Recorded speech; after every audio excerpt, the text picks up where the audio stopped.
जय श्रीराम. ज्ञानेश्वरी भावदर्शन,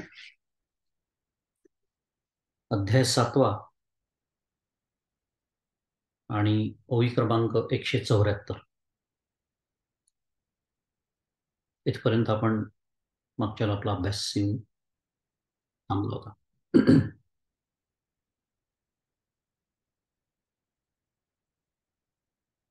166 ते 174 असा आपण अभ्यास मागच्याला केला होता. इच्छा द्वेष समुत्थेन द्वंद्व मोहेन भारत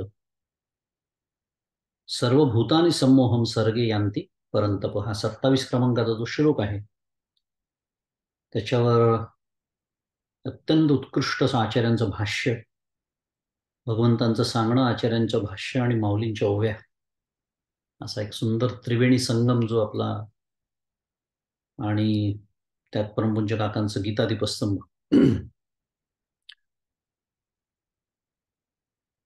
असा सगळा विचार आपला प्रत्येकच श्लोकाचा चाललेला आहे. पण विशेषतः या श्लोकामध्ये द्वंद्व मोहेन भारत किंवा इच्छाद्वेष समुत्थेन आपण पक्षाला बराच विचार केला की आचार्य आपल्याला कसे मदतीला येतात जेव्हा जेव्हा थोडी आपल्याला अस्पष्टता आहे असं वाटतं किंवा आपल्याला कळलंय असं वाटतं, पण आपली व्याख्या आणि भगवंतांना अपेक्षित असते याच्यात जेव्हा अंतर पडतं तेव्हा आचार्यच मदतीला येतात. आणि बराच विचार आपण केला इच्छा द्वेष समुत्थेनचा, की या दोघांपासून काय उत्पन्न होतं. तर द्वंद्व मोह, की याला नुसता मोह म्हणा, त्याला द्वंद्व मोह म्हणा, द्वंद्वाच्या निमित्त होणारा मोह म्हणा, फारसं बिघडत नाही. पण मोह, आपण सर्वजण मोहित आहोत. खूप भूषणास्पद नाहीये, पण आपण आहोत असं आपल्याला वाटतं आणि बरोबरही आहे ते. कारण मोह ज्याच्यातून निर्माण झाला ते इच्छा आणि द्वेष अखंड माझ्या अंतःकरणामध्ये वास करून असतात, वास्तव्याला असतात. आणि जोपर्यंत माझ्या अंतःकरणामध्ये राग आणि द्वेष, इच्छा आणि द्वेष आहे, अनुकूल प्रतिकूल हा भाव आहे, म्हणजे सुख दुःख हा भाव आहे, म्हणजेच प्रतिकूल म्हणजेच द्वंद्व आहे थोडक्यात, तिथे मोह हा असणारच आहे. म्हणजे त्यांनी असावं का नाही हा विषयच नाही. आपल्याला विचारून तो येणारा किंवा जाणारा नाही. It is not by choice, by compulsion. कारण जोपर्यंत इच्छा आणि अखंड येऊन आपली गाडी तिथेच थांबते पुन्हा शेवटी. काय यदा सर्वे प्रमुच्यन्ते, खूप वेळा ऐकलाय तो कामू सर्वथा जाय. त्याच्याशिवाय नाही आहे परमार्थात. हवी तशी प्रगती नाही, हवी तशी. बाकी ठीक आहे, साधना भास असेल किंवा ती अळूमाळू असेल प्रगती म्हणूया, पण हवी तशी प्रगती होत नाही. आणि माऊलींचं अतिशय सुंदर रूपक आपण मागच्याला बघितलं होतं. तो विचार सगळा सोडून देऊ सविस्तर, आपण केलाय तो मागच्या वेळेला. पण सर्गे हा जो शब्द होता त्याचाही आपण विचार केला होता, की आपण सर्वजण बाय डिझाईन ते कसं आहोत. बाय डिझाईन शब्द आपण त्याला वापरला होता. त्याचा अर्थ असा आहे की आपण जन्मतःच मोहग्रस्त असतो. म्हणजे बाबा जन्माला आलो आणि मग 4-5 वर्षानंतर, 10 वर्षानंतर कळायला लागलं, मग मोह निर्माण झाला नाही. आणि असं का, तर आपल्याला माहिती आहे जन्म घ्यावा लागे वासनेचे संगे. त्या वासनेतूनच जन्म असल्यामुळे, वासनेमुळेच जन्म असल्यामुळे यात आश्चर्य करण्यासारखं काही नाही की आपण जन्मतःच मोहित आहोत. फक्त त्या मोहाच्या अभिव्यक्ती व्हायला लागतात जसं जसं आपण मोठं होतो, विविध पद्धतीने होतात, तीव्रता त्याची वाढत जाते म्हणूया, वगैरे वगैरे. पण मोहग्रस्त आपण जन्माला येण्याच्या क्षणापासून सुद्धा खरं म्हणू नये, त्याच्या आधीपासूनच म्हणलं पाहिजे. कारण अस्ति जायते वर्धते हे जे पुढचे सगळे विकार सांगितले 6, त्यातला पहिला अस्ति आहे, मग जायते आहे विचार केला खरं तर. पण जायते म्हणजे जन्माला येणं, हे संभवतं कारण अस्ति. मग तो अस्ति कसा असतो? वासना रूपाने असतो. तेच तर सांगणं चालू आहे. त्यामुळे आश्चर्य काहीच नाही आहे की आपण मोहग्रस्त होऊन जन्माला येतो. हाही विचार आपण मागच्या वेळेला छान समजून घेतला होता. आणि माऊलींनी तर रूपक करताना देह म्हणजे तनू आणि अहंकार, आणि मग त्यांच्या पोटी जन्माला येणारी त्यांची कन्या इच्छा, मग तिचं पुढे लग्न होतं कोणाशी? द्वेषाशी. आणि मग त्या दोघांमधून काय, त्या दोघांच्या संबंधातून कोणता पुत्र जन्माला येतो? मोह. म्हणजे आपण काय विचार हे पुन्हा सगळं का आठवण करून दिली? आपल्याला नातू नको असेल तर आजोबा नसावा अशी व्यवस्था आपल्याला करावी लागणार आहे. आजोबा कोणाला म्हटलेला आहे? अहंकार. अहंकार. त्यामुळे नातू जर नको असेल, मोह नावाचा नातू नको असेल, तर अहंकार नावाच्या आजोबाची किंवा आजोबाचा बंदोबस्त करावा आपल्याला लागणार. आणि तो जो अहंकार आहे तो, मी जसं बोललो मागच्या वेळेला, देह म्हणजे मी, हाच खरं मूळ अहंकार आहे. आणि त्याला जर दुसऱ्या भाषेत समर्थ देहबुद्धी असं म्हणतात. आणि म्हणूनच समर्थ सातत्याने सांगतात देहबुद्धी ते आत्मबुद्धी करावी. सारखं सारखं आपल्याला असं ते ठोकून ठोकून बसवावं लागतं.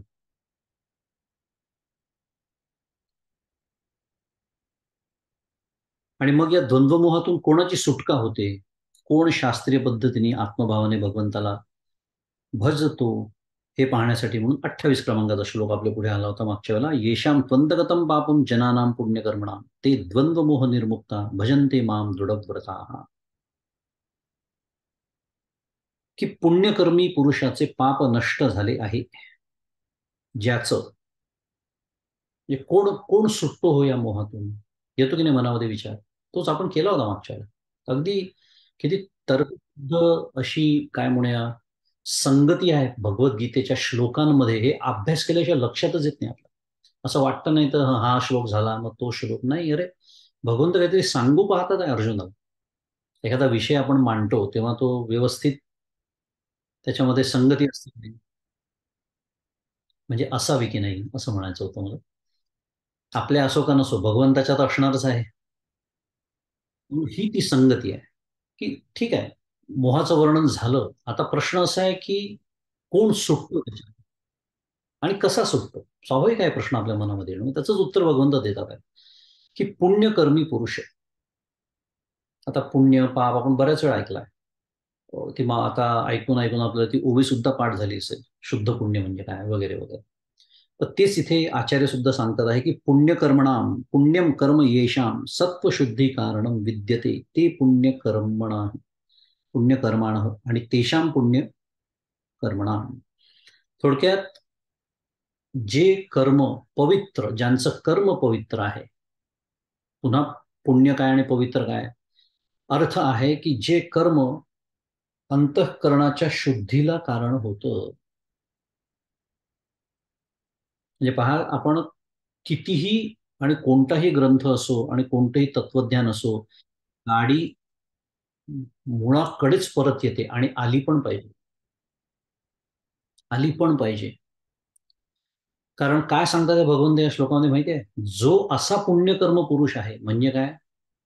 साध्या भाषेमध्ये कर्मयोग जो सांभाळतो आहे, साध्या भाषेमध्ये जो निष्काम कर्म करतो आहे, त्यामुळे ज्याची पाप धुतल्या गेलेली आहे, निष्पाप असं त्याचं चित्त झालेलं आहे, असा जो पुण्यकर्मी पुरुष आहे, तोच या इच्छद्वेषाच्या द्वंद्वाविषयीच्या मोहापासून मुक्त होतो आणि दृढ संकल्पवान होऊन माझं भजन करतो.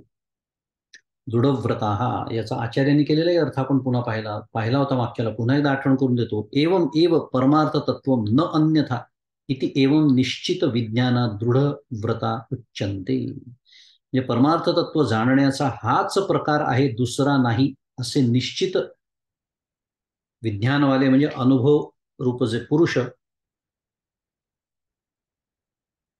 ते याच्यातून बाहेर पडतात, ते या मोहातून सुटतात. कारण कल्पना करू शकतो आपण कसं तर्कशुद्ध पुन्हा विचार आहे पहा.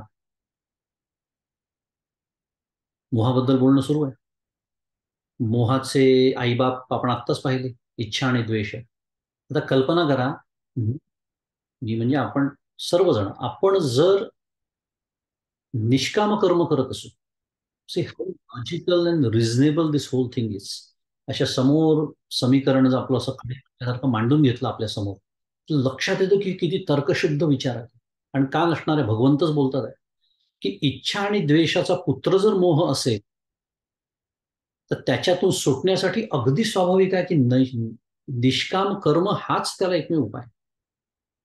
कारण मी जेव्हा कर्म निष्काम करतोय याचा अर्थ काय, मी माझी इच्छा,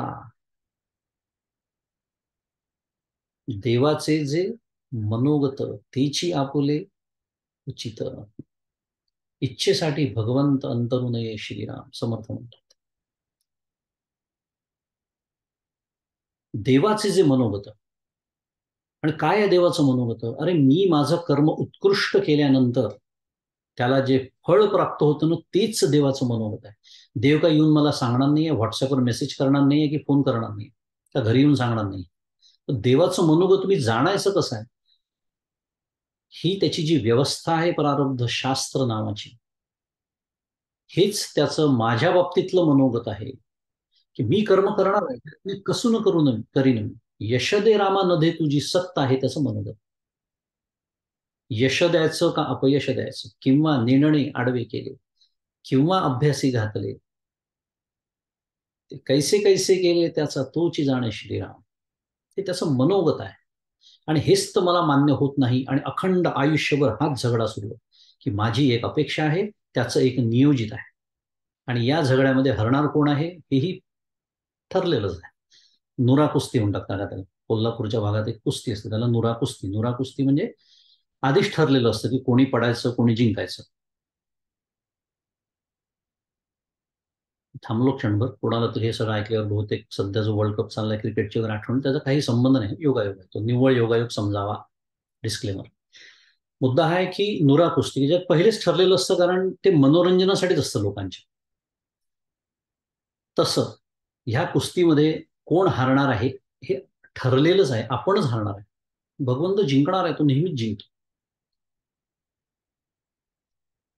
मग खेळायचंच कशाला, खेळायचंच कशाला.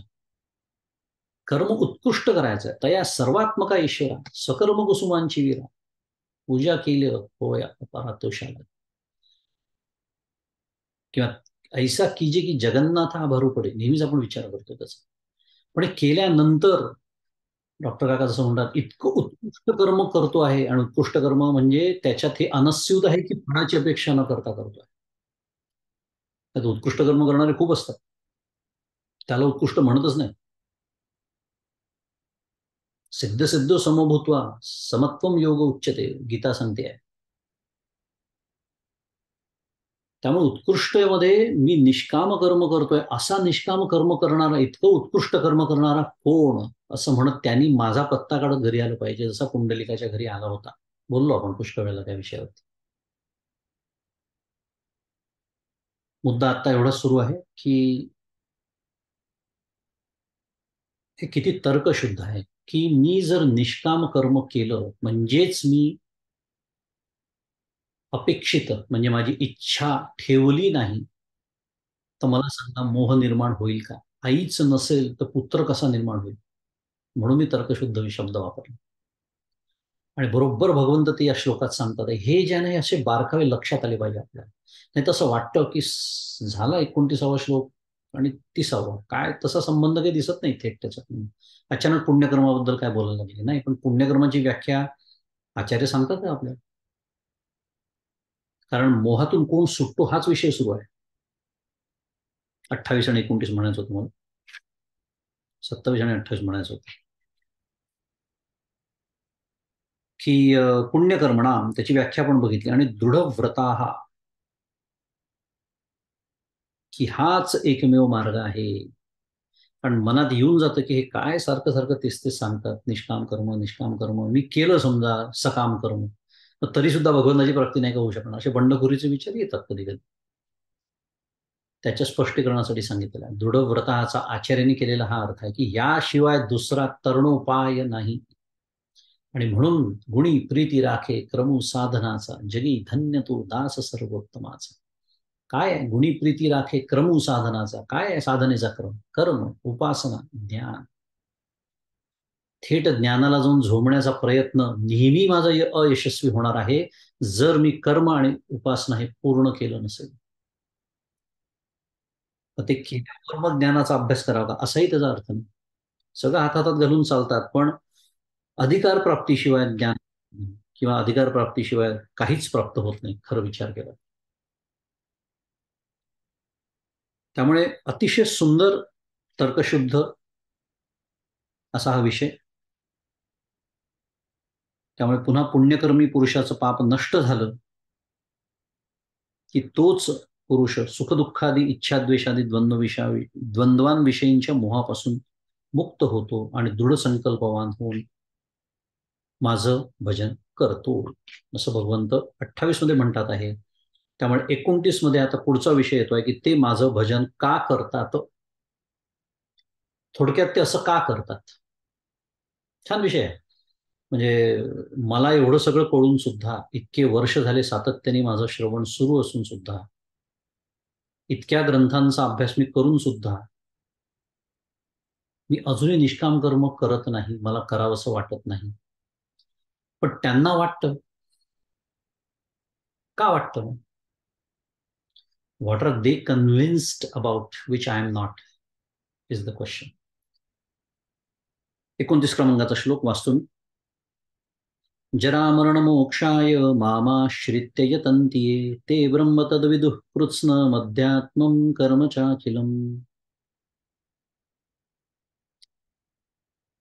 का करतात भजन? पदच्छेद आहे, जरा मरण मोक्षाय माम आश्रित्य यतन्ति ते ब्रह्म तद विदुः कृत्स्नम अध्यात्मम कर्मच अखिलम, असा त्याचा पदच्छेद. अर्थ आहे की जे लोक माझा आश्रय घेऊन जरा मरणांच्या बंधनातून मुक्त होण्याकरता प्रयत्न करतात, ते तत्पद लक्ष परब्रह्माला आणि शरीरादी उपाधीत असूनही स्वरूपतः अपरिच्छिन्न असलेल्या त्वंपद लक्ष आत्म्याला आणि या ज्ञानाचे साधनभूत असलेल्या पुण्यकर्माला पूर्णपणाने जाणतात. कठीण वाटतं असा अर्थ नुसता जेव्हा आपण सरळ सरळ वाचतो तेव्हा नीट त्याची उकल होत नाही. करणार आपण शांतपणे विचार करणार आहे, पण पहिले अन्वय समजून घेऊ. जे लोक म्हणजे ये मामाश्रित्य यतन्ति ये, त्यातला ये शब्द जो आहे ना, ते म्हणजे जे लोक. माम म्हणजे माझा, आश्रित्य म्हणजे आश्रय घेऊन, जरा मरण मोक्षाय म्हणजे जरा मरणांच्या बंधनातून मुक्त होण्याकरता, यतन्ति म्हणजे प्रयत्न करतात. आणि मग ते ब्रह्म पुढचं जे आहे ते, ते म्हणजे ते मराठी तेच, संस्कृतमध्ये तेच, ते तत् तत् विदुः, ते तत्चा अर्थ आहे तत्पदलक्ष, आणि तत् आणि ब्रह्म म्हणून परब्रह्माला. आणि पुढे जे म्हटलंय अध्यात्म, त्या अध्यात्म शब्दासाठी एवढं मोठं स्पष्टीकरण आहे. शरीरादी उपाधित असूनही स्वरूपत अपरिच्छिन्न असलेल्या त्वंपद लक्ष आत्म्याला म्हणजे अध्यात्म. अध्यात्म एका शब्दाचं स्पष्टीकरण देण्यासाठी परमपूज्य खंदारकर महाराजांनी एवढं मोठं वाक्य त्या अर्थात घातलेलं. म्हणून आपल्याला अन्वय फार महत्वाचं असतं. अध्यात्मसाठी पुन्हा एकदा, शरीरादी उपाधित असूनही स्वरूपत अपरिच्छिन्न असलेल्या त्वंपद लक्ष आत्म्याला, च म्हणजे आणि, या ज्ञानाचे साधनभूत असलेल्या पुण्यकर्माला म्हणजे कर्म, त्याच्यानंतर कृत्स्नम, कृत्स्नम अखिलम म्हणजे पूर्णपणाने, विदुहू म्हणजे जाणतात. विदुहू हा शब्द खूप वेळा भगवद्गीतेमध्ये येतो. यतंती सुद्धा, काही काही शब्द ना आता आपल्याला खरं पाठच व्हायला पाहिजे, लक्षात आलं पाहिजे. विदू म्हणजे जाणणे. कितीतरी वेळा हा शब्द आलेला आतापर्यंत, आणि तेवढ्यासाठी आपण छान पदच्छेद आणि अन्वय असा नीट विचार करतो. नीट आपल्याला अर्थ लागला पाहिजे, कोणत्या संस्कृत शब्दाचा काय अर्थ आहे. आता इथे आश्रित्य एक शब्द आलेला आहे. पुन्हा एकदा भगवंत काय सांगतात आहे, आपण काय पुन्हा विषय काय पाहतोय, की ते माझं भजन का करतात. ते पुण्यकर्मी जे पुरुष असतात ते महत्वाचं आहे. ते विसरायचं नाहीये. भजन कोण करतो. आता एवढं सगळं विवेचन मी तेवढ्यासाठी केलं. पुण्यकर्मी पुरुष आणि पुण्यकर्म याचा अर्थ काय, आता आपण सविस्तर पाहिला. तर ते माझं भजन का करतात. त्याचं उत्तर देत आहेत भगवंत, की ते लोक, जे लोक म्हणजे थोडक्यात आपण म्हणूया तर ते लोक, ते माझा आश्रय घेऊन जरामरणांच्या बंधनातून मुक्त होण्याकरता प्रयत्न करतात. कारण ते तत्पदलक्ष परब्रह्म आणि त्वंपदलक्ष आत्मा थोडक्यात वाचतोय तुम्ही. आणि या दोन गोष्टी आणि ज्ञानाचे साधनभूत असलेल्या पुण्यकर्माला पूर्णपणाने जाणतात. आता इथे आश्रित्य जो शब्द आलाय त्याच्यावर भाष्य करताना आचार्य म्हणतात, की मत समाहित चित्ताह, म्हणजे माझ्यात चित्त समाहित करण्याचा प्रयत्न करणारे. आणि म्हणून मी लक्ष वेधलं तुमचं त्या शब्दाकडे, की कोण करतो, असा प्रयत्न कोण करतो. का करतो ते तर आपण पाहतोच आहे, पण मुळात कोण करतो. मत समाहित चित्ता, म्हणजे हे करण्याचा प्रयत्न कोण करतो, तर चित्त शुद्धी ज्याची झालेली आहे, जो साधन चतुष्टय संपन्न आहे. म्हणजे पुन्हा मी जर थोडस मागे गेलो, ही सगळी संगती आपल्या नीट लक्षात यावी याच्याकरता. हे तत्पद लक्ष, त्वंपद लक्ष, त्याला परब्रह्म म्हणा, या देहाच्या सापेक्षतेने त्याच परब्रह्माला आत्मा म्हणतात, त्याला आत्मा म्हणा. हे सगळे ते प्रयत्न करतात. कोण करतो हा प्रयत्न. पुन्हा एकदा ज्याचं चित्त शुद्ध झालेलं आहे, त्याचं चित्त शांत झालेलं आहे. कोणाचं चित्त शुद्ध आणि शांत होतं, जो पुण्यकर्मवान आहे. कोण असतो पुण्यकर्मवान. पुन्हा एकदा जो निष्काम कर्म, वेद विहित निष्काम कर्म करतो, जो वेद विहित निष्काम उपासना करतो, जो विवेक वैराग्य समाधी षटक मुमुक्षुत्व ही चारही साधन संपत्ती अखंड अंतःकरणात सांभाळतो. हे सगळं मी सातत्याने वारंवार पुनरावृत्तीचा दोष खरं तर नसतो परमार्थात, पण बोलतो आता स्वीकारून. का बोलतो, एवढ्यासाठी की संगती आपल्या अखंड अंतःकरणात जागी असावी, कळावं की हे सगळं एकमेकांशी कसं छान निगडीत आहे. कारण मला जर त्वंपद लक्ष आणि तत्पद लक्ष, किंवा अगदी साध्या भाषेत बोलूया, मला जर भगवंताचं भजन करावंसं वाटत नसेल मनापासून, ही जर माझी परिस्थिती असेल, हे जर माझं वर्णन असेल, तर एक गोष्ट स्पष्ट आपल्या चित्तामध्ये ठसून घ्यायला हवी, की याचा अर्थ माझं चित्त अजून निष्पाप झालेलं नाही. माझं चित्त निष्पाप झालेलं नाही, अजूनही मल चित्तातला गेलेला नाही, की तो मल मला भगवंताचं भजन करू देत नाही. कारण भगवंत या श्लोकात उत्तर देतात आहेत, की कोण माझं भजन करतो आणि का करतो. कारण त्यांनी हे पूर्णपणे जाणलेलं आहे. त्वंपद लक्ष, तत्पद लक्ष. आणि त्वंपद लक्ष, तत्पद लक्ष जाणण्यासाठी साधनभूत काय आहे, म्हणजे त्याचं साधन काय आहे, पुण्यकर्म, म्हणजे आपण सातत्याने बोलतो. आणि याचा अर्थ लक्षात घ्यायचा, की मला जर तसं करावंसं वाटत नसेल, मला मनापासून अजूनही परमार्थाची आवड लागतच नसेल, अजूनही मी बुद्धीच्याच पातळीवर परमार्थ करत असेल, बुद्धीच्या पातळीवर म्हणजे नाही बा केला पाहिजे, माझ्या बुद्धीला पटलाय, नाही बा सद्गुरूंनी काहीतरी साधन दिलं आहे ते चालवलं पाहिजे, नामस्मरण केलं पाहिजे, चिंतन केलं पाहिजे, ग्रंथांचा अभ्यास केला पाहिजे, हे केवळ मला बुद्धीला पटलाय म्हणून मी करतो नव्हे. त्याचा अर्थ म्हणून मी सांगितलं, की याच्यातनं असे शिकत जायचं आपल्याला छान एक साधक म्हणून, की निष्कर्ष काय निघतोय त्याच्यातून, की माझं चित्त अजून हवं त्या प्रमाणात निष्पाप झालेलं नाही. कारण माझं अजूनही सकाम कर्म आणि शक्य तेव्हा सकाम उपासना सुरूच आहे. हे आपल्याला मुख्य याच्यातून शिकायचं आहे या श्लोकातून.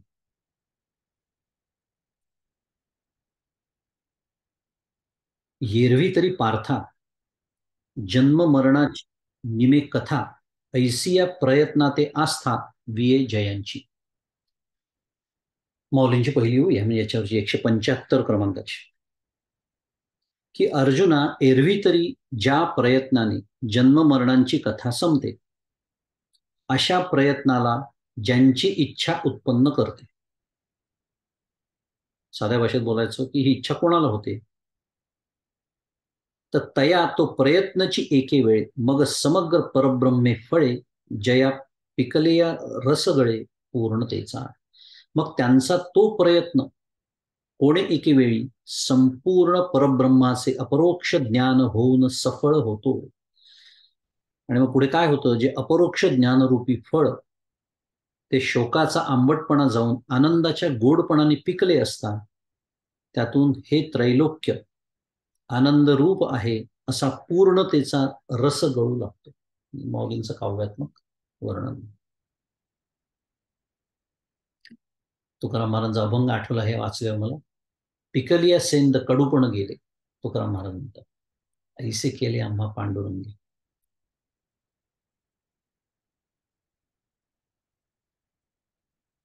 अगदी हेच वर्णन तुकाराम महाराजांनी त्या अभंगात केलं.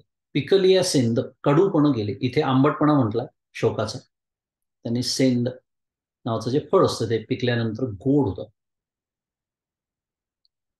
ठाईच निमाले म्हणतात पुढे. ठाईच निमाले काय, काम क्रोध सगळे ठाईच निमाले, सर्व सृष्टी आनंदाची झाली. तुकाराम महाराज पुढे म्हणतात अभंगामध्ये. अगदी हेच वर्णन या ओवीमध्ये. परब्रह्माचं अपरोक्ष ज्ञान सफळ होतं आणि मग ते सफळ झाल्यावर काय होतं, आनंदाचे डोही, आनंद तरंग, आनंदाची अंग आनंदाचे. काय अवस्था असेल ती कल्पना तर करत जा कधी कधी. कल्पना करायला काय हरकत. काय सुंदर अवस्था असेल ती, की आनंदाला आता धक्काच नाही. कारण आनंदाला धक्का लागूच शकत नाही. ज्याला धक्का लागत नाही त्यालाच आनंद म्हणतात. ज्याला धक्का लागतो त्याला सुख म्हणतात. म्हणून तर आपल्याला सुख नको. आनंद स्वतंत्र असतो, कशावरच अवलंबून, कधीही कशावरही कोणावरही कशासाठीही अवलंबून नाही. त्यालाच तर आनंद म्हणतात. त्याला धक्का लागेलच कशा.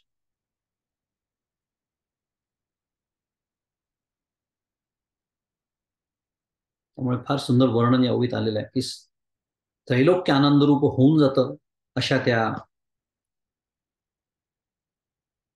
पुण्यकर्मी पुरुषाला. आणि ते वेळी कृतकृत्यता जगभरे. सुंदर होऊया पुन्हा 177 क्रमांकाची. ते वेळी कृतकृत्यता जगभरे, ते तर अध्यात्माचे नवलपण पुरे, कर्माचे काम सरे, विरमे मन, माऊली म्हणते. याचा अर्थ आहे की त्यावेळी कृतकृत्यतेने जग भरून जाते.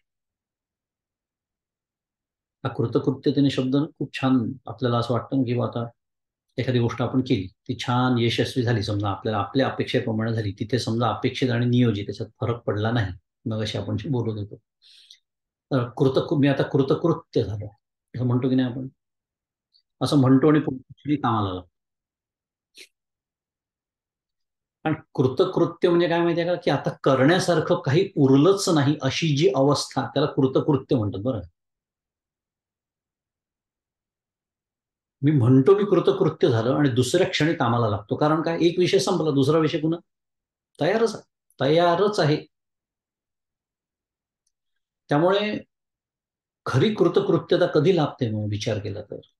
पण कृतकृत्यता किंवा कृतकृत्य होणं या शब्दातच आहे, की असं काहीतरी मला मिळायला हवं, की ते मिळाल्यानंतर पुन्हा आता काही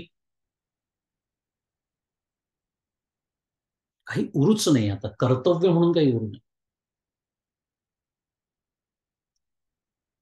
कर्तव्य म्हणून काही उरू नये असं. आणि ती ही कृतकृत्यता आहे. म्हणून माऊली म्हणते की कृतकृत्यतेने जग भरून जाते आणि त्याला खरी कृतकृत्यता म्हणतात. त्या अवस्थेत काय होतं मग, आत्मा हा देहात राहूनही अकर्ता, अभोक्ता, असंग, साक्षी कसा असतो या विषयीचे आश्चर्य हे अनुभवाने नाहीसे. काय सुंदर वर्णन आहे. बाकी देह सुरू आहे, सगळे व्यवहार सुरू आहेत, पण काय म्हणतात त्याला, करून अकर्ता, भोगून अभोक्ता हे कसं होऊ शकतं, ते प्रत्यक्ष तो काय करतो, अनुभवतो. त्यामुळे त्याला कुठलंही कर्तव्य उरत नाही. म्हणजे शास्त्र तर इथपर्यंत सांगतं की असा जो ज्ञानी असतो त्याला आता वेद सुद्धा सांगू शकत नाही की तू हे कर आणि हे करू.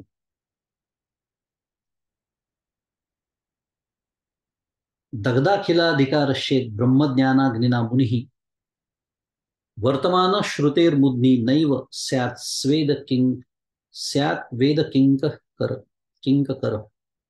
किंकर असा तो श्लोक आहे. दगदाखिलाधिकारशे ब्रह्मज्ञानाग्निना मुनिही. नैष्कर्म सिद्धी सुरेश्वराचार्य म्हणतात की ब्रह्मज्ञान रूप अग्निनी ज्याच्या कर्माचे अधिकारच दग्ध झाले. शब्द फार महत्वाचा आहे. कर्म नाही दग्ध झाले, कर्माचे अधिकार दग्ध झाले आहे. म्हणजे साध्या भाषेमध्ये त्या मुनीला, ज्याला ब्रह्मज्ञान झालेलं आहे, असा आत्मचिंतनशील जो मुनी आहे, त्याला आता कुठलीच कर्तव्य शिल्लक राहिलेली नाही. आणि म्हणून तो काय होतं, वेदांच्या मस्तकावर शोभतो. श्रुतेर मूर्ध्नी असं म्हटलंय, तो वेदांचा दास कधीच होत नाही. एकदा बोललो होतो आपण या श्लोकाबद्दल. काय ज्ञानी जो असतो जीवनमुक्त, त्याचं काय वैभव असतं. कल्पना करा, वेद सुद्धा त्याला आता काही म्हणू शकत नाही की तुझ्यासाठी हा विधी आहे आणि तुझ्यासाठी तो निषेध आहे. ह्याला म्हणतात कृतकृत्यता. कारण आहे की देहातच ते असतात म्हणून त्यांना जीवनमुक्त म्हणतात, नाही तर विदेहमुक्त म्हटलं असतं. देहातच असतात, पण देहात असूनही सगळ्यात महत्वाचं कर्म करत असूनही, कर्म सुरू असूनही मी अकर्ता आहे, मी अभोक्ता आहे, मी असंग आहे, मी साक्षी आहे, असा प्रत्यक्ष अनुभव ते घेत असतात. म्हणून त्यांच्या दृष्टीने कर्माचं प्रयोजन संपते आणि मन आत्म्यात विश्रांतीला प्राप्त होते, असं माऊली पुढे म्हणते. कर्माचे काम सरे विरमे मन. इथे महत्वाची गोष्ट ही लक्षात घ्यायची आपल्याला की माऊलींनी कर्म सरे म्हटलं आहे का? नाही. कर्माचे काम सरे म्हणजे कर्म नाही संपत, कर्माचं प्रयोजन संपत. कर्म संपते म्हटलेले नाही. त्यामुळे कर्म सुरू राहू शकतं, राहतच असं नाही. पण काही कर्म तर आयुष्याच्या शेवटच्या क्षणापर्यंत संपत नाही. त्यामुळे कर्म संपतं असं खरं म्हणताच येत नाही. पण त्याचं प्रयोजन संपतं, त्याला नैष्कर्म्य दशेतील कर्म असं म्हणतात. पण कर्माचं तर प्रयोजनच संपलं.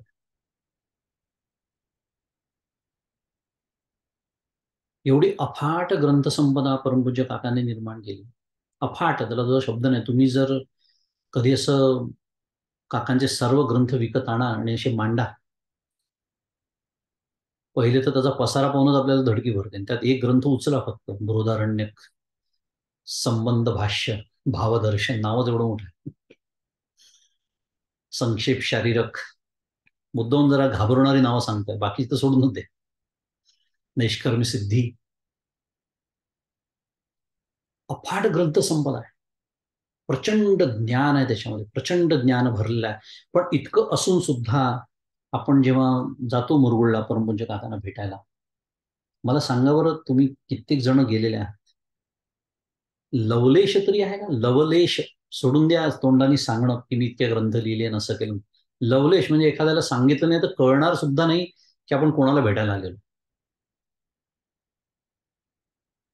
का सांगतोय मी हे? नैष्कर्म्य दशेतलं कर्म कसं असतं हे जर आपल्याला तत्वज्ञान, भगवद्गीता वाचून कळत नसेल तर संत माझे रूपडी, आत्मज्ञानी चोखडी, त्याच्यासाठी आपल्याला आपल्यावरती ते काय म्हणे, अत्यंत उपकार आहे भगवंताचे की हे तत्वज्ञान जगणारे चालते बोलते संत आज आपल्या डोळ्यासमोर आहे. म्हणून नैष्कर्म दशेतलं कर्म काय हे कळत नसेल तर जा भेटा डॉक्टर काकांनी, बघायला मिळतं डोळ्यात.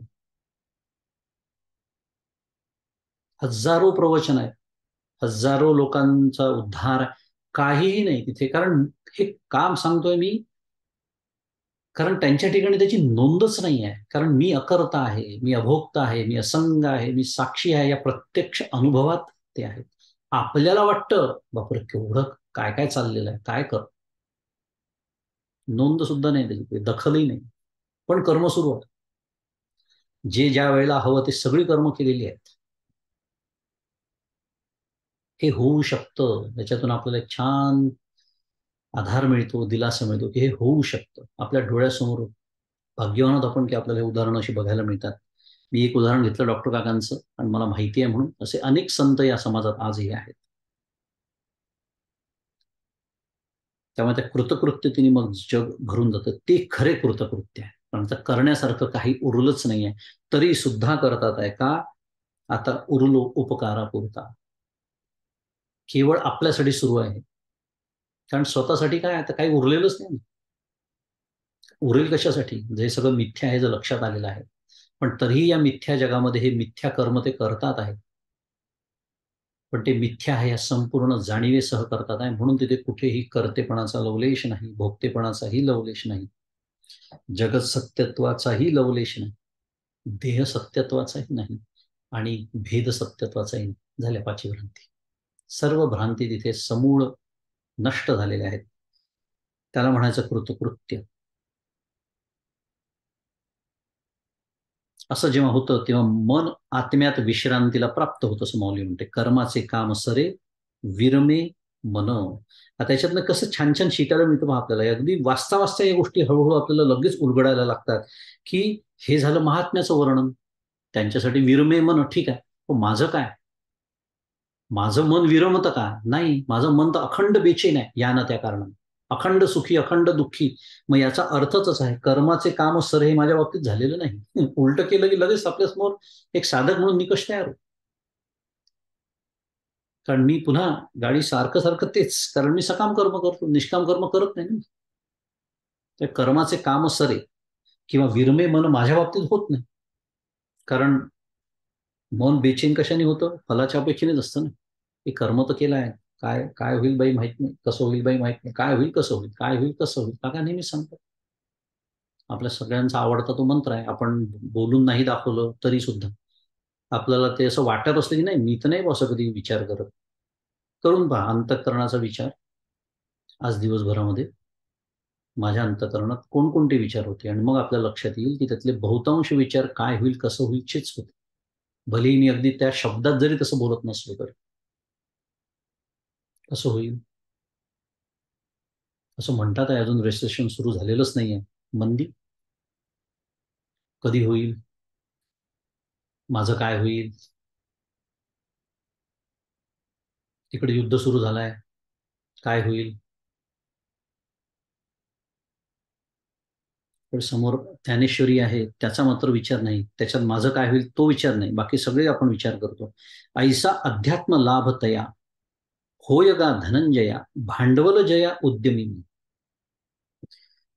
अर्जुना, असा त्या पुण्यवानांना अध्यात्माचा लाभ होतो. काय आपला मुख्य विषय काय सुरू आहे? कोण भजन करतात? का करतात? का करतात? कारण त्यांना त्याचं महत्त्व पूर्णपणे ते जाणतात, आणि ते जाणल्यामुळे, तसं केल्यामुळे, साधन चतुष्टय संपन्न झाल्यामुळे त्यांना तत्पद आणि त्वमपद दोन्हीचा अपरोक्ष अनुभव येतो, अध्यात्माचा लाभ होतो.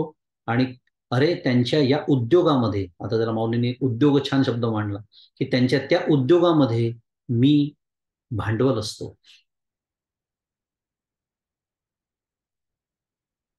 राम साधने, राम जाणणे.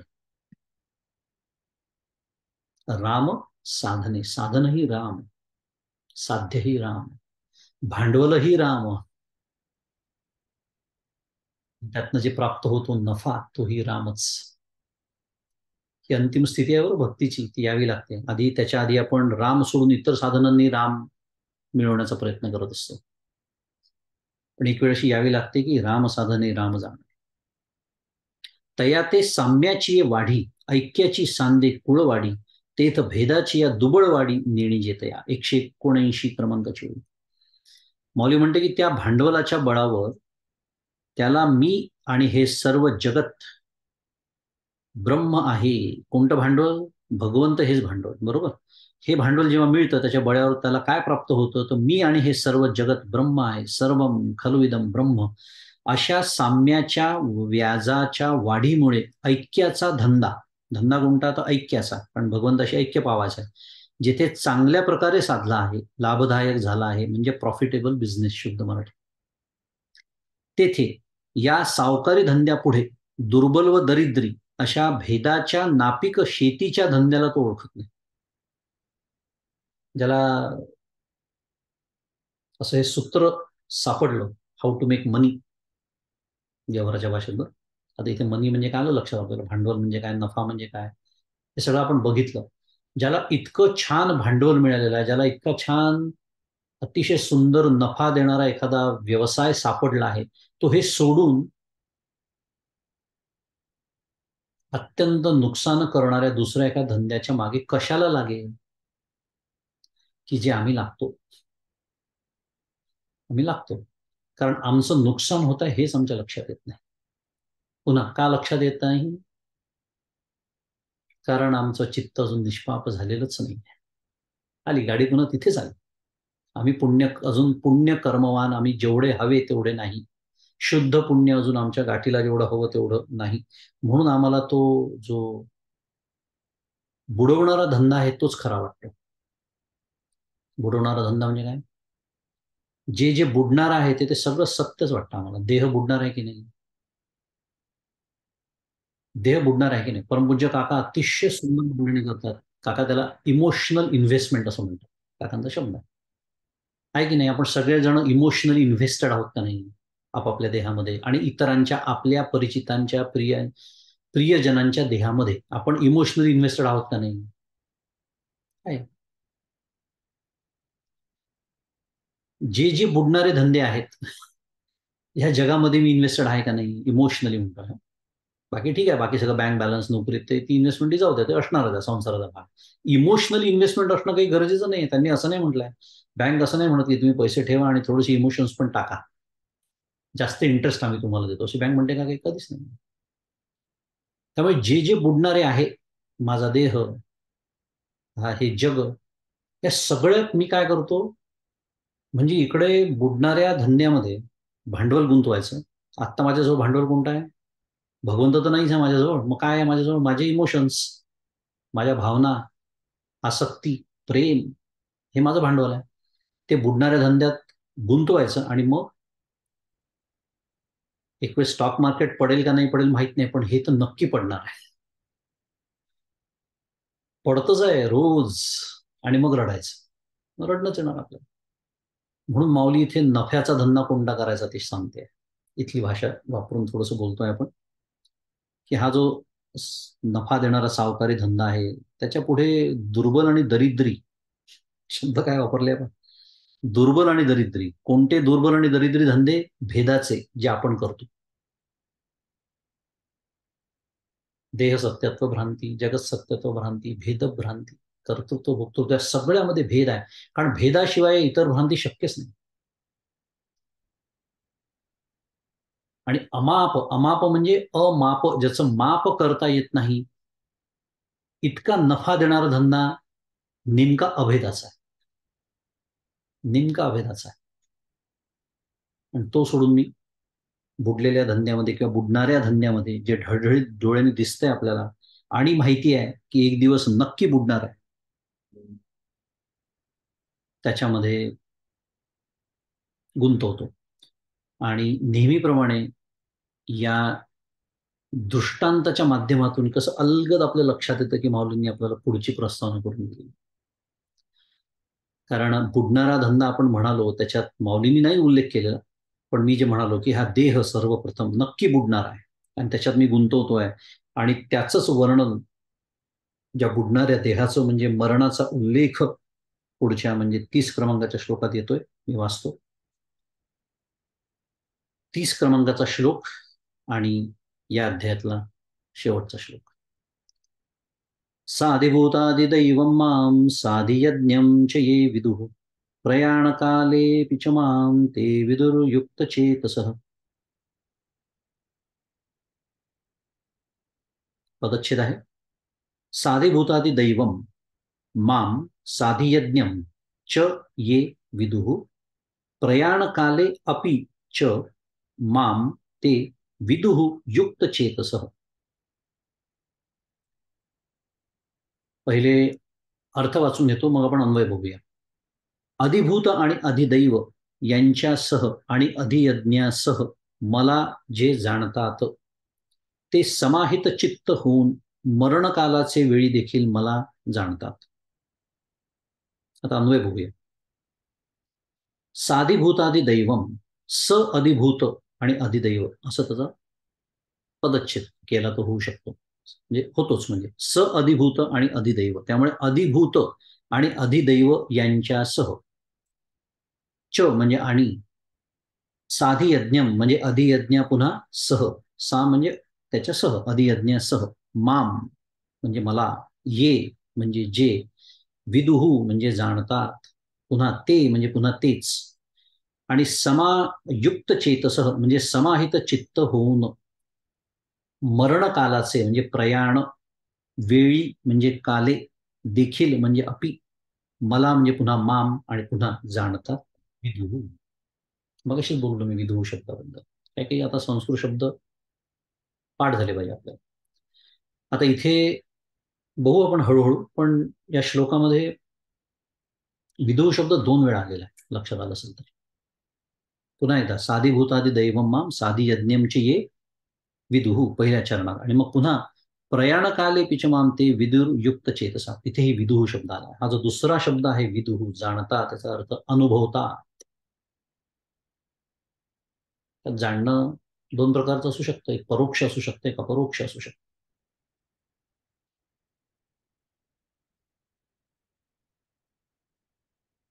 त्यामुळे भगवंत म्हणतात आहे की अधिभूत आणि अधिदैव आणि अधियज्ञ यांच्यासह मला जे जाणतात, साध्या भाषेत करून घेऊ आपण, त्यांचं काय होतं, ते समाहित चित्त होतं त्यांचं, आणि मरणाच्या वेळी सुद्धा, प्रयाणकाले मरणाच्या वेळी सुद्धा देखील ते मला जाणतात, म्हणजे अनुभवतात. आता असं वाटू शकतं, आत्तापर्यंत छान चाललं होतं सगळं, पुन्हा थोडीशी गाडी घसरते का काय आपल्याला, म्हणजे रुळावरून आपली गाडी म्हणजे, की पुन्हा अधिभूत, अधियज्ञ, अधिदैव हे काय आलं प्रकरण मध्येच. कारण बरं, मी आत्ताच म्हणालो की हा शेवटचा श्लोक आहे, म्हणजे श्लोक क्रमांक 29 आणि श्लोक क्रमांक हा 30, त्याच्यामध्ये विचार केला तर भगवंतांनी साधारण 7 गोष्टींचा उल्लेख केला. आपण आत्ताच पाहिलं, जरामरण मोक्षाय मामाश्रित्य यतंती ये ते ब्रह्म तद्विदु कृष्ण मध्यात्म कर्मचाखिल, बरोबर. आपण काय काय बोललो त्याच्यामध्ये, की तत्पद लक्ष परब्रह्म बोललो की नाही आपण आत्ताच, त्वम पद लक्ष आत्मा. म्हणजे भगवंतांनी 29व्या श्लोकामध्ये सर्वप्रथम ब्रह्मतत्वाचा उल्लेख केला, तद्ब्रह्म. दुसरं त्यांनी अध्यात्म शब्द वापरला, अध्यात्म म्हणजे त्वंपद लक्ष असा महाराजांनी इथे त्याचा अर्थ केला, आपण तो वाचला. त्याला म्हटलेलं श्लोकात शब्द जो आहे तो अध्यात्म आहे, कृष्ण अध्यात्मम कर्मचाखिलम. तिसरं, भगवंत कर्माचा भगवंतांनी उल्लेख केला, पुण्यकर्माला ते पूर्णत्वाने जाणतात असं म्हणलं ना, कर्मचाखिलम. या 3 गोष्टी आधीच्या श्लोकात झाल्या. आत्ताच्या श्लोकात आपण वाचलं, अधिभूतचा उल्लेख आहे, अधिदैवचा उल्लेख आहे, अधियज्ञाचा उल्लेख आहे. हे झाले 6. आणि 7व्या एका गोष्टीचा उल्लेख आता भगवंतांनी केला, कोणता, की समहित चित्ताचे योगी मरणकाळी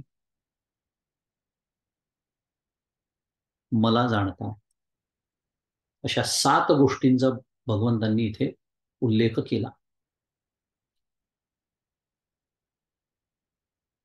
पण अर्थ नाही हो सांगितला. नाही सांगितलं की अधिभूत म्हणजे काय, अधियज्ञ म्हणजे काय, अधिदैव म्हणजे काय, तद्ब्रह्म म्हणजे काय, अध्यात्म म्हणजे काय. ते भगवंतांना माहिती असेल की शुक्रवारची वेळ आहे, वेळ उरलेला नाहीये, म्हणूनही असेल कदाचित, विनोदाचा भाग आहे. माझा सांगण्याचा उद्देश एवढाच आहे की हे सगळं जाणूनच 8व्या अध्यायाची जी सुरुवात आहे ती अर्जुनाच्या प्रश्नाने आहे. त्याचा फक्त उल्लेख करून टाकतो आता, आज अर्थातच होणार नाहीये, पण आपले पुष्कळ आहेत अजून. पण हे सर्व जाणूनच अर्जुनाने काय प्रश्न विचारला आहे, 8व्या अध्यायाची सुरुवातच आहे. अर्जुन उवाच किम तद्ब्रह्म किम अध्यात्म किम कर्म पुरुषोत्तम अधिभूतं च किम प्रोक्त अधिदैवम किमुच्यते. कशी संगती असते पहा, अभ्यासाला बसलं तरच लक्षात येते, नाही तर 7वा संपला, आटोपला, उरकला, 8वा सुरू. 8वा सुरू म्हणजे 7वा विसरायला मोकळे. असं नाही करायचं आपल्याला. तर असा हा श्लोक क्रमांक 30. इति श्रीमद्भगवद्गीतासु उपनिषत्सु ब्रह्मविद्यायां योगशास्त्रे श्रीकृष्णार्जुन संवादे ज्ञान विज्ञान योगो नाम सप्तमोध्याय. अभिजितनी बरोबर गीता दीपस्तंभ घेतल्यामुळे आपल्याला घ्यायलाच पाहिजे, कारण त्याच्या लक्षात आलं शेवटचा श्लोक आहे म्हणजे गीता दीपस्तंभाकडे वळण्याची वेळ झालेली आहे. त्याचा बरोबर आहे, कारण 28, 29 आणि 30 अशा या 3 श्लोकांचा गट परमपूज्य काकांनी केलेला आहे. त्याचा आपण पहिले विचार करू आणि उर्वरित वेळेत जो झाल्या तर आपल्या ओव्यांना सुरुवात करू अभ्यासाला. या शेवटच्या श्लोकावरच्या पुष्कळ ओव्या माऊलींनी लिहिलेल्या आहेत. पुन्हा एकदा 28, 29, 30. येशाम त्वंतगतम पापम पासून तर आत्ता जो वाचला मी साधिभूतादि दैवम माम. येशाम त्वंतगतम पापम जनानाम पुण्यकर्मणाम ते द्वंद्वमोह निर्मुक्ता भजन्ते माम दृढव्रता. पहिला परिच्छेद काकांनी अर्थ दिलाय की अखंड पुण्यकर्मे करीत ज्यांनी पापकर्म सोडून दिलेले असते व नामादी साधनांनी ज्यांचे पाप नष्ट झालेले असते ते मोहामुळे होणाऱ्या सुखदुःखांच्या द्वंद्वातून सुटून माझ्या उपासनेचे दृढ व्रत स्वीकारतात. पुन्हा एकदा आपण गीता दीपस्तंभाकडे वळलो की आपल्याला पुन्हा थोडेसे काही श्लोक आपण मागे जातो नेहमीप्रमाणे, पण छान आहे. एक अखंड उजळणी होत राहते आणि नवीन नवीन पैलू त्या विषयाचे आपल्या समोर येतात. पुण्यकर्माचा आपण खूप विचार केला आज, तेच पुन्हा एकदा आपल्या समोर येत आहे की अखंड पुण्यकर्म करीत. आता आपल्याला व्याख्या नेहमीसाठी लक्षात ठेवायची. पुण्यकर्म म्हटलं आता अजिबात विसरायचं नाही. कोणीही विचारलं अर्ध्या झोपेत न उठून तो पुण्यकर्म म्हणजे काय, निष्काम करो, त्याला शुद्ध पुण्य म्हणतात. जेणे माते पाविजे तेणे शुद्ध पुण्य. ती व्याख्या अशीच लागू पडते माऊलींची, लक्षात ठेवायचं नेहमीसाठी. त्यामुळे अखंड पुण्यकर्म करीत म्हणजे आपल्याला काय करायचं आहे. पहिल्याच वाक्यात काय आलं आपल्यासमोर, अखंड पुण्यकर्म करत राहायचं आहे. एक गोष्ट जाता कुठली आपल्याला ठरवून टाकायची असेल साधक म्हणून तेही ठरवायची. आणि दुसरं पापकर्म सोडून विधिते पाळीत निषेधाते गाळीत मज देवनी जाळीत कर्मफळ. मज देवनी जाळीत कर्मफळे म्हणजे पुण्यकर्म. पण पापकर्मही सोडून द्यायचं असं करत आणि मग हे करत याला म्हणायचं पथ्य पाळणं. आणि औषधही घ्यायचं आहे आपल्याला. कोणतं? नामादी साधनं, नाम असेल, ध्यान असेल, जे सद्गुरूंनी आपल्याला शिकवलं असेल ते, दिलेलं असेल ते. त्यांनी काय होतं, पाप नष्ट होतं. आणि मग असं झाल्यामुळे आपण मोहामुळे होणाऱ्या सुखदुःखांच्या द्वंद्वातून सुटतो आणि मग आपलं उपासनेचं दृढ व्रत, विवेक, वैराग्य, समाधी, षटक आणि मुमुक्षुत्व हे जेव्हा सिद्ध होतं तेव्हा आपोआपच त्या शुद्ध चित्तातच चैतन्यकार होण्याची इच्छा आणि व्यवस्था असते. आपण केलाय त्याचा विचार. पुढे म्हणतात वृद्धत्व व मृत्यू म्हणजे जरा मरण मोक्ष या श्लोकावरती की वृद्धत्व व मृत्यू यांच्या दुःखातून सुटण्यासाठी ते माझ्या आश्रयाने प्रयत्न करतात आणि त्यांना कर्मतत्व, अध्यात्म व ब्रह्म यांचे पूर्ण ज्ञान होते. आता मगाशी आश्रित्यचा अर्थ आपण काय बघितला, मत समाहित चित्ताह, माझ्यात चित्त समाहित करण्याचा जे प्रयत्न करतात. थोडक्यात चित्तशुद्धीनंतर, साधन चतुष्टयनंतर चित्ताचा चैतन्यात लय करण्याचा प्रयत्न करणारे. आपल्याला जर भगवंताचा आश्रय करायचा म्हणजे नेमका काय करायचं असा जर प्रश्न असेल मनामध्ये, त्याचं उत्तर देण्यासाठी मी हे बोललो. भगवंताचा आश्रय करायचा म्हणजे काय करायचा, अखंड अखंड त्याचं अनुसंधान आहे. चित्तशुद्धीसह अखंड त्याचं अनुसंधान, ज्याला भक्ती म्हटलंय विवेक चूडामणी आचार्यांनी आपण बघितलं, त्यालाच आश्रय म्हणतात. मग त्यांना काय होतं, कर्मतत्व, अध्यात्म व ब्रह्म यांचं पूर्ण ज्ञान होते. अधिभूत, अधिदैव व अधियज्ञ यांचे सह सर्वत्र मीच आहे असे ते जाणतात आणि त्यांना सतत माझेच अनुसंधान असल्याने देह पडण्याचे वेळी त्यांना माझेच ज्ञान होते. आता हे जे शेवटचा विदुह मी म्हणालो ना दुसरा, तो हा आहे. आणि ज्ञान होते याचा अर्थ आहे ते मलाच येऊन मिळतात, माझ्याशी एकरूप होतात. पण हे कधी शक्य आहे, ज्याला माहिती असेल या दिवशी इतके वाजता ह्या क्षणी असं जर कोणी असेल तर त्यांनी करावं आयुष्यभर काय करायचं ते, आणि त्या क्षणी फक्त भगवंताचं नाम मॅनेज केलं. If you can manage that, नमस्कार आहे तुम्हाला. आपल्यासारख्यांसाठी काय आहे, अखंड अनुसंधानात असेल तर तो क्षण केव्हाही आला तरी मी अनुसंधानातच असणार, तरच तो क्षण मला साधणार आहे. म्हणून मी मगाशी म्हणालो की माऊलींच्या याच्यात स्पष्ट उल्लेख तसा नाही, पण इथे जे बुडणारा धंदा मी जो म्हणालो, तो हा बुडणारा धंदा, हा जो दिसतोय स्थूल देह, त्याचा इथे या पद्धतीने उल्लेख आलेला आहे. आणि आता त्याच्यावर एक छोटासा परिच्छेद आहे, काकांचं विवेचन आहे, तेही वाचू. पुन्हा ते पुष्पिका आलेलीच आहे ती, हरिओम तत्सदिती वगैरे. आणि मग पुढे म्हणतात, जळतील पापे जन्मांतरीची या श्री ज्ञानदेव हरिपाठानुसार. हरिपाठामध्ये ज्ञानेश्वर महाराज म्हणतात, काय म्हणतात, जळतील पापे जन्मांतरीची. कशामुळे? भगवंताचं नाम घेतल्यामुळे. निष्पाप होण्याचा अजून एक, पण तेच आहे, निष्पाप कधी होईल मी, इकडे नाम घेत राहायचं आणि इकडे पाप करत राहायचं, असा अर्थ आहे का त्याचा? नाही. पाप म्हणजे काय? जर आता आपण पुण्यकर्म शिकलो, त्याच्या उलट म्हणजे पहा, बोलता बोलता व्याख्या तयार झाली झाली की नाही. जर निष्काम कर्म म्हणजे पुण्य असेल, तर सकाम कर्माला काय म्हणावं लागेल मग आता? तुम्ही म्हणा, रामकृष्ण हरी. मी कशाला म्हणू? सगळं आपल्या समोर असतं, सगळं आपल्या समोर असतं, तर शिकायचं ठरवलं तर. त्यामुळे सतत नामानुसंधानात राहणाऱ्या उपासकाची पापे नष्ट होतात आणि नवी पापे होत नसलेल्या, काकाने टाकलेलं आहे, काय म्हणतात, डिस्क्लेमर आपल्या शुद्ध मराठीत. आता मी जसं म्हणालो, इकडे नामस्मरण सुरू आहे, इकडे पाप सुरू आहे, कसं जमायचं? त्यामुळे नवी पापे होत नसलेल्या ह्या पवित्र जीवनात कृष्ण समर्पण भावामुळे मोह नष्ट होऊन मोहामुळे होणारी सुखदुःखात्मक द्वंद्वे नष्ट होतात. फार मोठा त्याचा लाभ आहे तो. पण सुख आणि दुःख याच हेलकाव्यात माझं जीवन सुरू आहे, आणि ते जर संपवायचं असेल तर मोह संपला पाहिजे, आणि मोह संपवायचा असेल, पुन्हा एकदा मागे मागे जातोय आपण, तर माझं जीवन पवित्र असलं पाहिजे. जीवन पवित्र असायचं असेल, निष्काम करण, चित्त शुद्ध, चित्त शांत. त्यांनी होतं काय, तर मी करता हा मोह जाऊन कृष्ण करता हा विवेक जागा राहिल्याने व प्रारब्ध हे तत्व स्वीकारल्याने हे साध्य होतं. मिळालं तर रामकृष्ण, नाही मिळालं रामकृष्ण. कारण यश दे रामा न दे तुझी सत्ता. तिथे राम म्हटलंय, ते कृष्ण म्हटलंय, एवढंच फरक आहे. काय सुंदर तत्वज्ञान आहे, माझं समजून घेतलं आणि जर ते जीवनात उतरवायचं ठरवलं. आता असे उपासक श्रीकृष्णाच्या उपासनेचे जणू दृढव्रत स्वीकारतात आणि देह व देहाच्या अवस्था श्रीकृष्णांना अर्पण करण्यासाठी ते त्यांच्याच आश्रयाने राहतात. मग अशी आपण आश्रय शब्द पुन्हा एकदा समजून घेतला.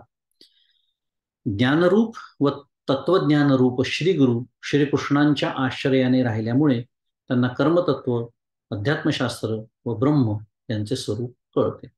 आता इथे परमपूज्य काकांनी श्रीगुरु म्हटलाय, तिथे ज्ञानी असा उल्लेख केलेला आहे. आणि बुद्धियोगम ददामी अशी त्यांचीच व्यवस्था आहे. आणि ह्या तिन्हींचे स्पष्टीकरण पुढील अध्यायात आहे. आपण जसं पाहिलं की अर्जुनाने प्रश्नांनी सुरुवातच त्या अध्यायाची प्रश्नांनी केलेली आहे की किम तद्ब्रह्म किम अध्यात्म किम कर्म पुरुषोत्तम. हे जे सगळे शब्द भगवंतांनी वापरले की भगवंताचा अर्थ काय आहे, किम तद्ब्रह्म, ब्रह्म काय आहे, किम अध्यात्म, अध्यात्म कशाला म्हणतात, किम कर्म पुरुषोत्तम, कर्म म्हणजे काय, वगैरे वगैरे. त्या तिन्हींचं स्पष्टीकरण पुढील अध्यायात आहे. श्रीमद भगवद्गीतेच्या अंतर्गत साधक प्रबोधनार्थ विरचित गीता दीपस्तंभातील ज्ञान विज्ञान योग नावाचा 7वा अध्याय इथे संपूर्ण झाला. गीता दीपस्तंभ मधला संपूर्ण. अजून आपला ज्ञानेश्वरीतल्या ओव्या या श्लोकावरच्या राहिलेल्या आहेत, त्या उर्वरित वेळेत आपण बघूया.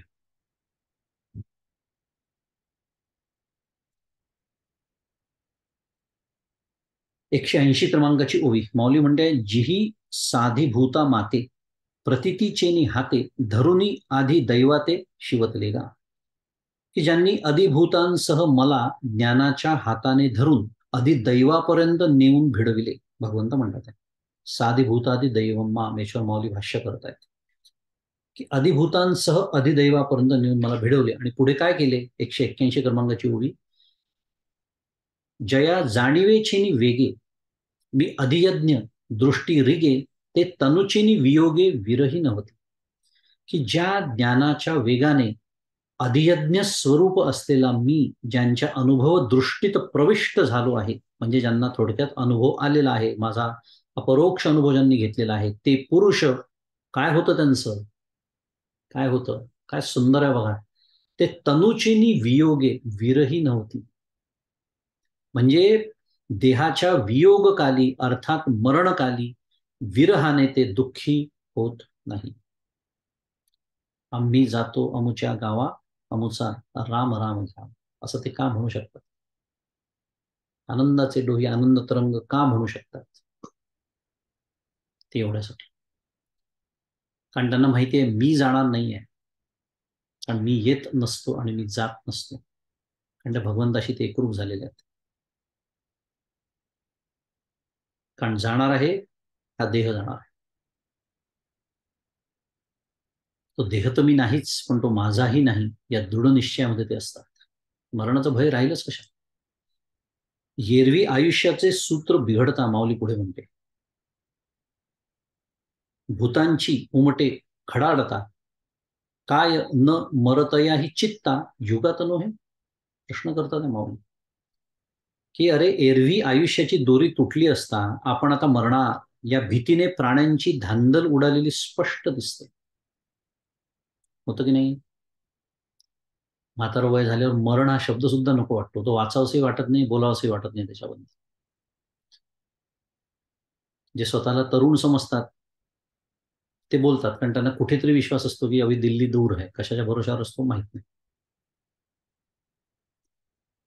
पण मुळात भीतीने आपली जी धांदल उडते त्याच्याबद्दल माऊली म्हणतात की एखाद्या वेळी दुसऱ्याचे मरण पाहूनही न मरणाऱ्याच्याही चित्ताला युगप्रलयाचे दुःख होत नाही काय?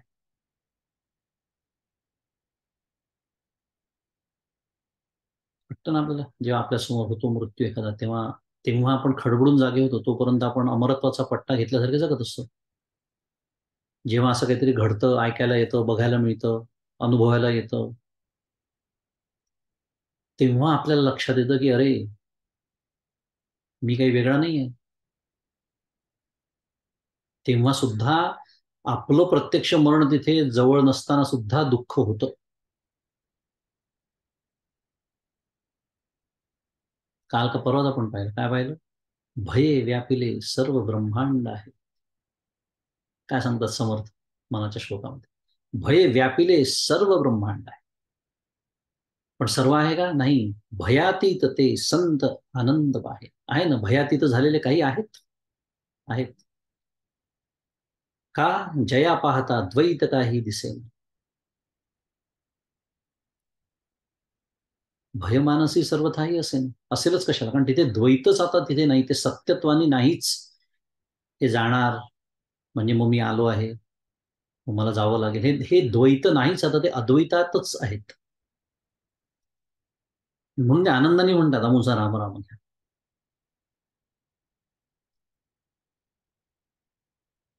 परी नेणो कैसे पैगा जे जडोनी गेले माझे अंगा ते प्रयाणाची लगबगा न सांडी तीच माते. पण जे ज्ञानी असतात त्यांचं वर्णन करताना माऊली म्हणते 183 क्रमांकाच्या ओळीत की परंतु ज्ञानी भक्ताच्या मरणप्रसंगी कसे होते ते कळत नाही.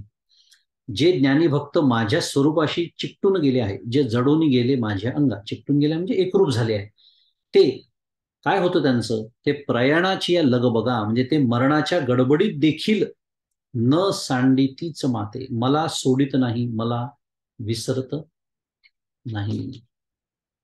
प्रयाण काले पिचमाम ते विदुरयुक्त चेत सह. भाष्य करते मौली.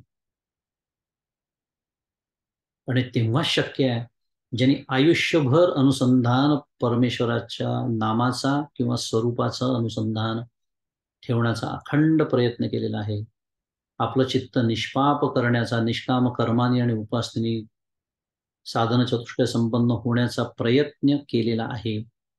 हा देह मी नाही, हे सातत्याने अंतःकरणात हा विचार जाग ठेवण्याचा प्रयत्न केलेला आहे.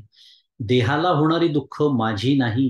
ज्या काही जरा होतात लहानपणी, आपलं म्हातारपणी, ज्या वेदनांमुळे म्हणा किंवा शरीराला काहीतरी व्याधी झाल्यामुळे मृत्यू ओढवतो, त्या माझ्या नाहीत, या देहाच्या आहेत. इतकं सगळं ज्यांनी आयुष्यभर छान सांभाळलं आहे, तोच त्या अवस्थेमध्ये अनुसंधान ठेवू शकतो. तोच ठेवू शकतो.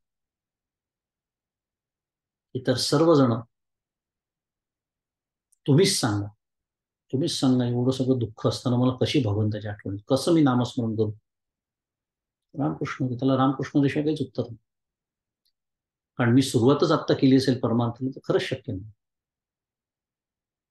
मी जसा परमार्थ करायला हवा, ज्याला दृढ व्रता हा म्हटलेला आहे, जी व्याख्या आचार्यांनी केली आहे, त्या व्याख्येप्रमाणे जर मी परमार्थ केला नसेल आयुष्यभर, तर अचानक जेव्हा व्याधी जडते शरीराला, तेव्हा कठीणच राहणार अनुसंधान टिकवणं.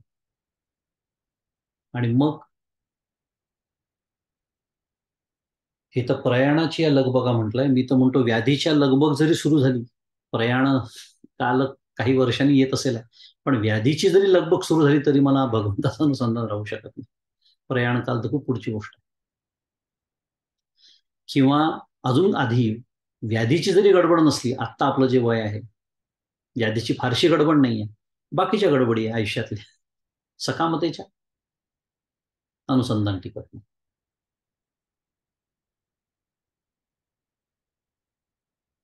म्हणजे हे जे असतात ना बोलणार, की तुम्हीच मला सांगा माझं नामस्मरण कसं होईल इतक्या व्याधी असताना, त्यांना असं म्हणायचं असतं की इतके दिवस झाले व्याधी नसल्यामुळे मी जणू काही अखंड नामातच होते. असा अर्थ होतो की नाही त्याचा? रामकृष्ण हरी. येरवी तरी जाण ऐसे जे निपुण, तेची अंतःकरण युक्त योगी. माऊली आता निपुण शब्द म्हणतात, त्यांना निपुण असं म्हणते माऊली, की एरवी जे पुरुष असे भक्ती ज्ञानामध्ये निष्णात आहेत, निपुण आहेत, तेच समाहित, शांत, समाधियुक्त चित्त झालेले योगी आहेत, असे जाण. तव इये शब्द कुपिके तळी, नोडवेची अवधानाची अंजुळी, जे नावेक अर्जुन तयवेळी मागाची होता. मौली म्हणताय, श्री ज्ञानेश्वर महाराज म्हणतात की श्रोते हो, जेव्हा श्री भगवान असे सांगत होते तेव्हा भगवंताच्या शब्दरूपी कुपीतून शांत रस खाली पडत होता. शांत रस. पण तेव्हा एक गडबड झाली काय, तेव्हा त्या कुपीखाली अर्जुनाची अवधानरूपी ओंजळ पुढे आलीच नाही. कारण त्यावेळी अर्जुन हा शब्द कुपिकेच्या थोडा वेळ मागेच राहून गेला होता. का राहिला तो मागे? भगवंताचे शब्द भराभर पुढे सरकत होते आणि अर्जुन अनवधानाने मागे राहिला होता. अनवधानाने अवधान त्याचं कुठेतरी गेलं.